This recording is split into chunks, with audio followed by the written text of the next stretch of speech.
Hello dear student, today we shall read 8th lesson of your supplementary reader. The topic is birth. There is some difficult word to write in your textbook, supplementary book. In the excerpt from the Citadel, and to mention merely newly out of medical school, had just begun his medical practice as an assistant to Dr. Edward Page in the small, well-smiling town of Bangalore. As he is returning from a disappointing evening with Christine, the girl he loved, he is met by Joe Morgan. Joe and his wife, who have been married nearly 20 years, are expecting their first child. तो इस कहानी का सारांश इस प्रकार है कि jaw Morgan, जो कि एक वैधक है और जिसकी शादी हुई लगभग 20 साल हो चुके हैं, तो उनकी अभी तक कोई औलाद नहीं है, पुत्र पुत्री नहीं है। तो इस पार्ट में जो आरंभिक सीन है उसमें जॉ मॉर्गन जो है उसके सर्जरी के बाहर, डॉक्टर एडवर्ड पेज के सर्जरी के बाहर जो है डॉक्टर का इंतजार करता हुआ दिखाई देता है। वह लगभग 1 घंटे से वहां इंतजार कर रहा है और डॉक्टर एडवर्ड पेज जो है उस शाम को, निराशाजनक शाम को, अपने जो मित्र है, बिलवड है, उसके साथ जो है लौट रहा है और वह विचारों में खोया है। तो उसे जॉ मॉर्गन अपने दरवाजे पर, सर्जरी के बाहर दरवाजे पर इंतजार करता हुआ दिखाई देता है।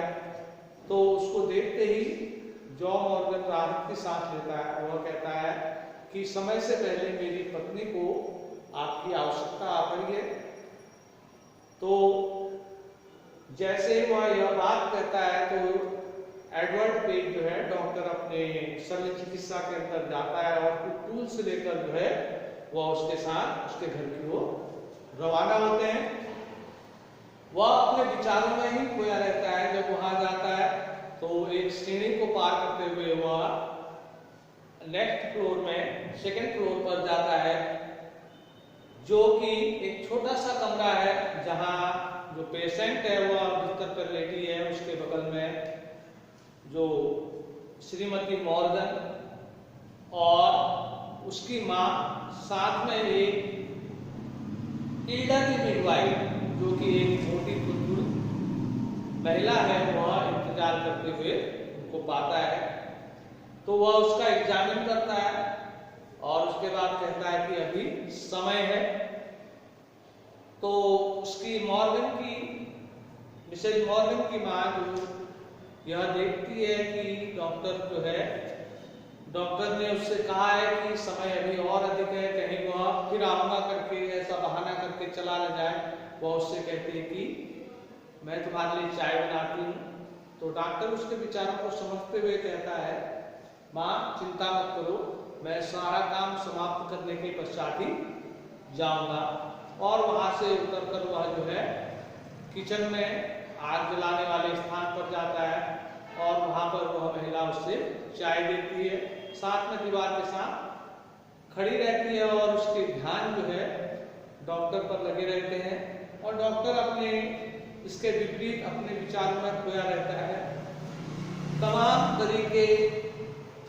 जो तरीके हैं विवाह के और उनके बाद की असफलताओं पर और सफलताओं पर उसके विचार जाता है।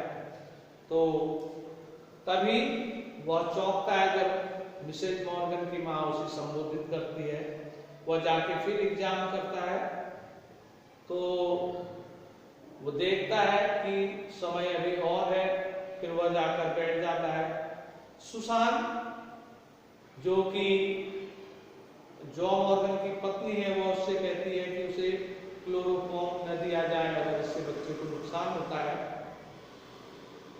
तो डॉक्टर बोलता है कि यह संवेदनहारी है, यह इससे बच्चे को कोई नुकसान नहीं होगा।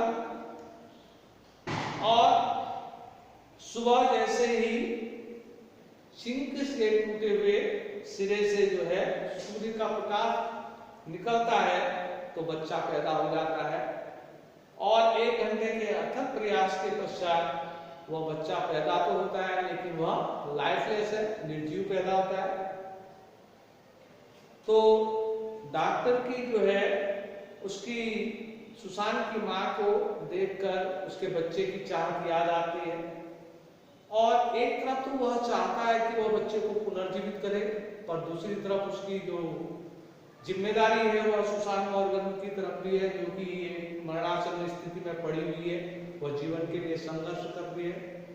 वह बच्चे को नर्स को देता है, तो बच्चे को नर्स जो है बच्चे को मरा हुआ देखकर उसे जो है चारपाई के नीचे, कारपेट में चारपाई के नीचे डाल देती है, और डॉक्टर उसे इंजेक्शन लाने को कहता है, और जो कि अपने मृत्यु के लिए संघर्ष करती है उस महिला को वह तुरंत इंजेक्शन लगाता है। थोड़ी देर बाद जब उसकी सांस सामान्य होती है तो उसका ध्यान फिर बच्चे की ओर जाता है, वह बच्चे को पुनर्जीवित करना चाहता है, तो उसका ध्यान उस चिकित्सा पर जाता है जो उसने सैमरिटन में जो प्रयोग उसने देखा था उसने, तो उसको वह वहां पर करना चाहता है, और वह कहता है कि बच्चा कहाँ है।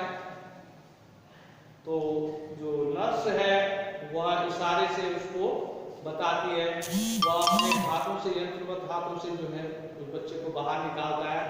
बच्चा लाइफलेस है, उसकी त्वचा पीली है, और वह एक सुंदर तंत्र विन्यास है, शरीर उसका संपूर्ण है, लेकिन वह जीवन रहित है।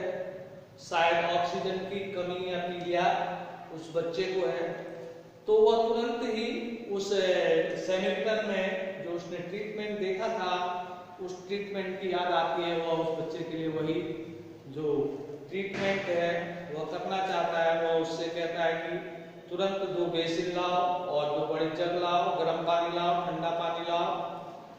तो जो नर्स है वह घबरा कर कहती है, लेकिन बच्चा तो मरा हुआ पैदा हुआ, तो डॉक्टर उसे आदेश देता है कि तुरंत जल्दी करो और यह सामान लेके आओ। जल्दी ही पानी 2 बड़े बेसिन आ जाते हैं, एक बड़ी केतली जिसमें गर्म पानी है, और तब वह एक जार में जो है गर्म पानी डालता है और एक जार में ठंडा पानी डालता है, और गर्म पानी वाले जार को हाथ से डालकर वह टेम्परेचर चेक करता है। वह पानी इतना गर्म होना चाहिए जितना कि उसका हाथ सहन कर सके।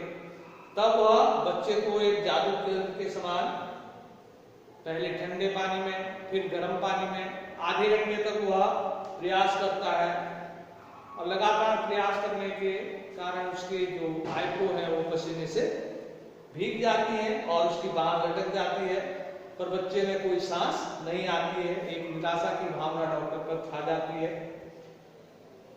वह जो है किसी भी रूप में अपना प्रयास नहीं छोड़ना चाहता। व्यर्थ का निरर्थक प्रयास था, आधा घंटा बीत गया पर उस पर कोई सांस नहीं आई। तो नर्स उससे कहती है भगवान के लिए जो है आप इसे छोड़ दीजिए, बच्चा क्योंकि निर्जीव पैदा हुआ।